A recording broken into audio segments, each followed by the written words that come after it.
Okay, I'm here with Thery. You might know him from the garments, I'd say. You made quite a name for yourself. So if you've seen the Patek O Plomo merchandise, this is the brain behind it. But besides the cool clothing and his impeccable style, I'd say, more streetwear orientated, I would also suggest we take a look at some of the watches that you have to offer. Maybe starting off with the watch that's on the wrist. So here you go with a nice Patek Philippe from the 50s, double signed Gobi Milano, reference 2482. So egg case made from first owner, nice engraving, nice provenance. So two-tone dial, super nice watch, blued hands. Nice sizing. Yeah, dressy, nice sizing, like 36, wears pretty well. Ladies and gentlemen, welcome back. This is Jasper from Amsterdam Vintage Watches. Amazing. Love this watch.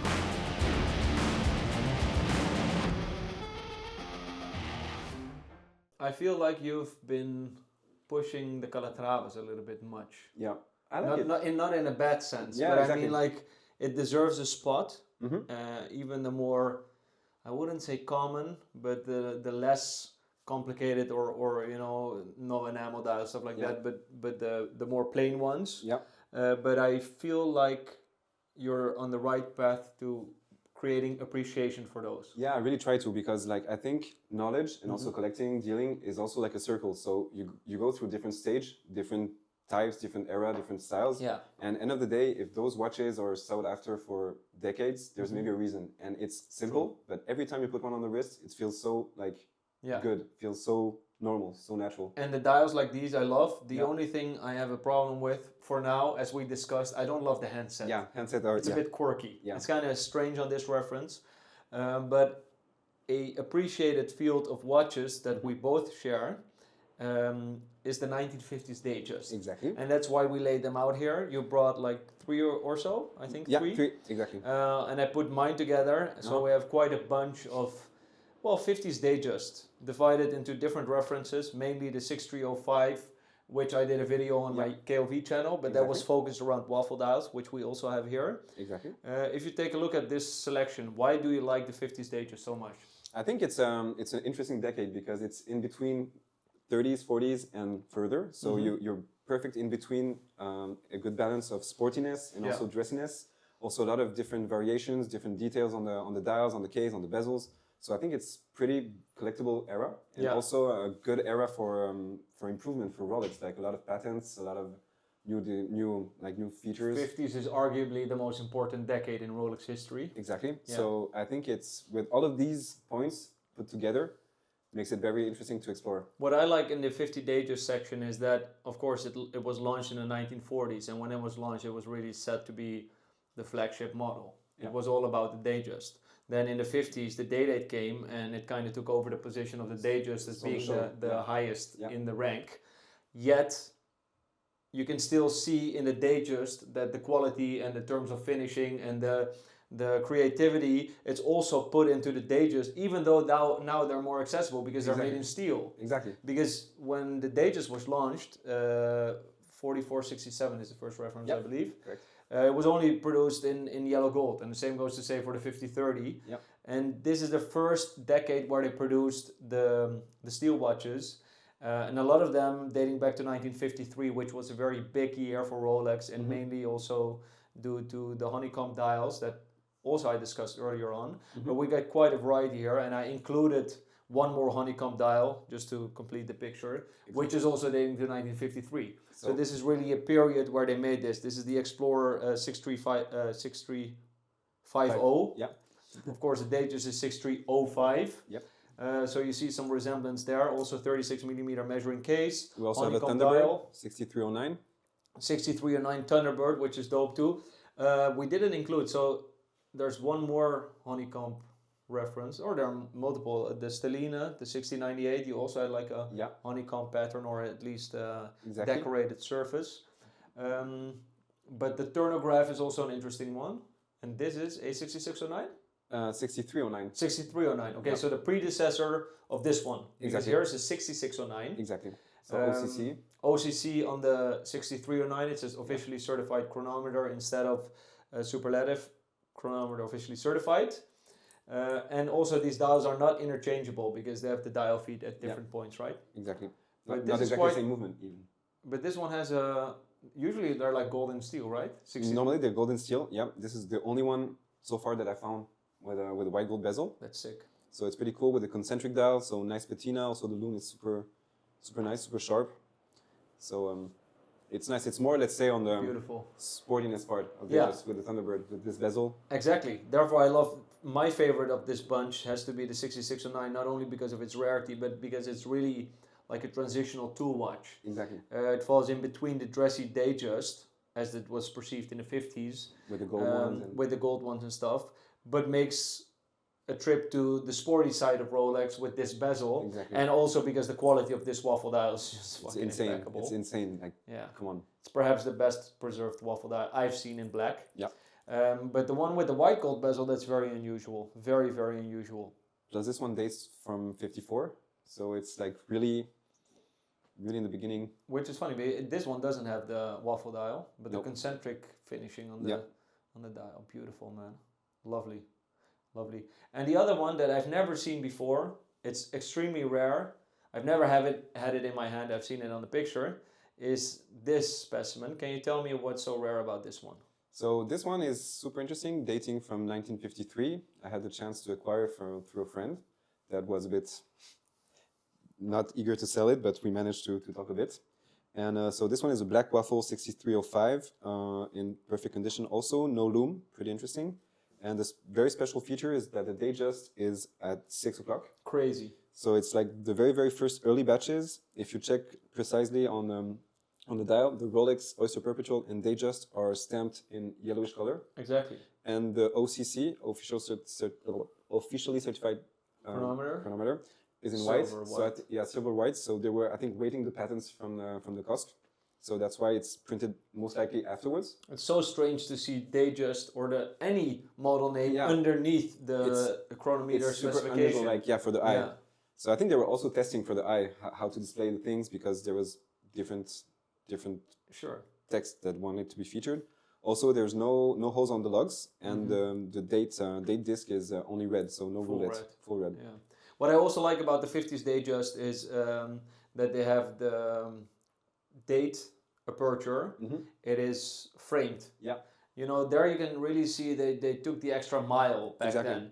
Or for example, here I have one where the Rolex text is applied to it, 6305-2, so it has a different bezel. Of course, the other one is the more finely fluted. It's like milled coin edge bezel, which is also more refined than the later fluted ones.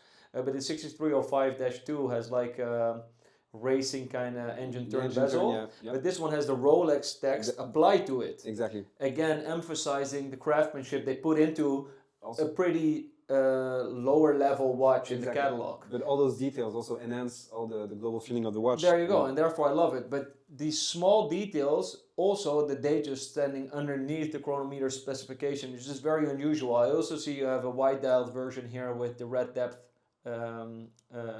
rating. No, it doesn't have a red depth rating. No, it's a depth rating in black. Yeah, 50 meters. That's funny because this one has a black depth meter on or depth rating on the white dial, and I had the black dial prior to this with a red depth rating, which was also very rare. But you know, all these special little finely difference in the dials is what makes it so appealing to collect. Exactly, because you have so many differences. Also, depending on the countries, sometimes the texts were a bit different. Like also the batches, if they were produced in small batches, so maybe there's some differences. I had a 6305 lefty, so the one with the crown on the other side. It's amazing. Which is very rare, of course, left-handed watches, but Rolex, specifically on Ovetone, they made quite some, because there's even an ad online, like an official ad, with a Rolex with the crown on the left-hand side. Exactly. Yeah. So it wasn't perhaps even really a special order, which you do see on, for example, left-handed 6542 and 1665 left-handed. That was really special order. But on the Dayjust, it was possible, because it was, you know, still in the upper league, even though they were quite affordable. And that's why this period I find very appealing. I do have one yellow gold. This one is amazing. I bought it this morning from the gentleman you just saw. Yes. That we met. It's very cool. This is a 9-carat yellow gold watch. It was made for the English market where they had lower gold alloys. with a very peculiar bracelet, open work bracelet with finishing on the 5-row bracelet, bricks, straight end links.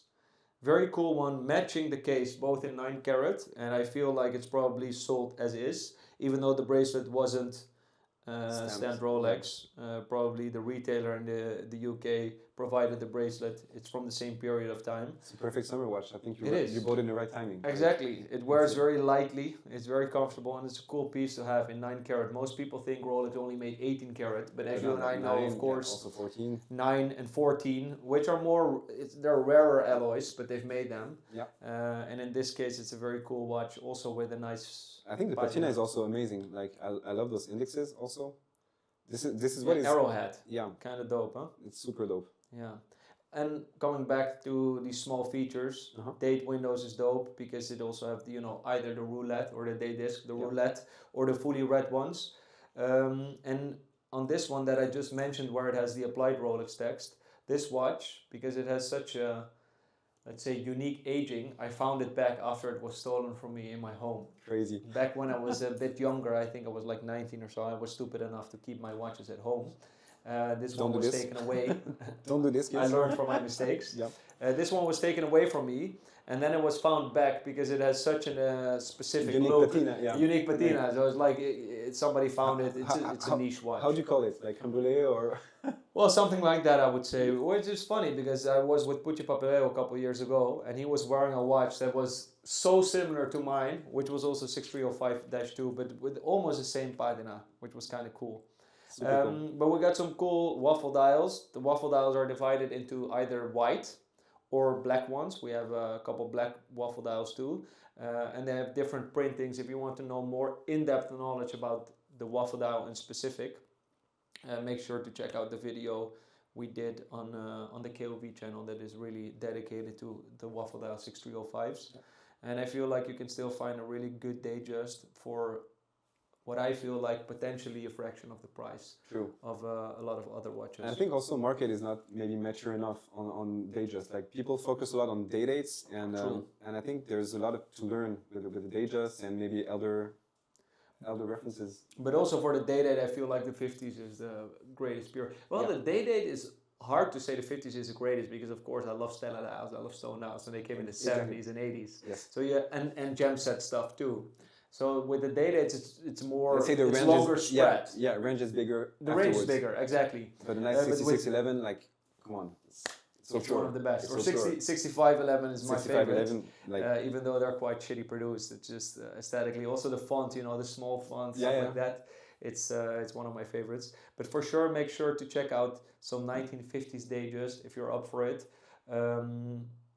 Dial condition is of importance. Oftentimes radium was used during this period. Mm-hmm. You had a couple no-looms ones. I think I have a... you have a no-loom one. This is no-loom too. The Dayjust at 6 is also no-loom. Yeah. Because when it does have loom, like for example on this watch, this one is without loom.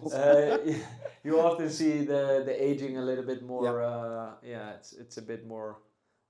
all over there, so fragile, or exactly. Different evolutions. Anyways, thank you so much for joining in on the chat. Thank you the 50s Rolex Dayjust. Thank you for having me. Make sure you follow Hick and Nunk on Facebook. Not on Facebook. Why did I say Facebook, bro? What the fuck is on Twitch? On Twitch.